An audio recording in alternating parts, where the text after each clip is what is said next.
À quoi sert le jeûne? Troisième partie, partager avec les plus démunis. Job chapitre 31, verset 16 à 17 nous dit, « Si j'ai refusé aux pauvres ce qu'ils demandaient, si j'ai fait languir les yeux de la veuve, j'ai mangé seul mon pain, sans que l'orphelin en ait eu sa part. » Le jeûne peut aussi être une occasion de partager ce que nous avons à manger ou des habits avec ceux qui n'en ont pas.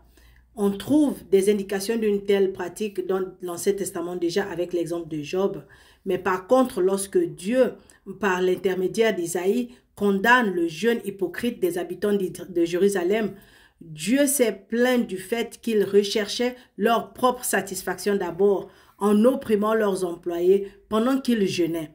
Donc, dans leur esprit et dans leurs actions, il n'existait aucune relation entre la nourriture dont ils se privaient et les besoins matériels de leurs employés ou de leurs esclaves. La religion qu'ils pratiquaient était dépourvue de justice et de charité. Aussi, Dieu leur rappelle-t-il que le jeûne que je préfère n'est pas ceci, dénouer les liens provenant de la méchanceté, renvoyer libres ceux qui ployaient, n'est-ce pas partager son pain avec l'affamé, et encore les pauvres sans abri, tu les hébergeras.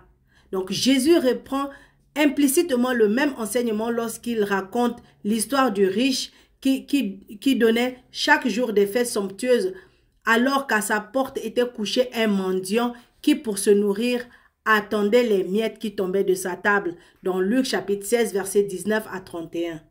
Et Pierre nous dit dans 1 Pierre chapitre 4 verset 8, « Avant tout, ayez les uns pour les autres une ardente charité, car la charité couvre une multitude de péchés. » Et Paul, pour nous montrer encore combien la charité est importante, il nous dit dans 1 Corinthiens chapitre 13 verset 13, « Maintenant donc ces trois choses demeurent, la foi, l'espérance, la charité. Mais la plus grande de ces choses, c'est la charité. » Si tu ne donnes pas encore, si tu ne partages pas encore, si tu ne prends pas encore soin des démunis, fais-le. N'attends pas que tu aies beaucoup pour le faire.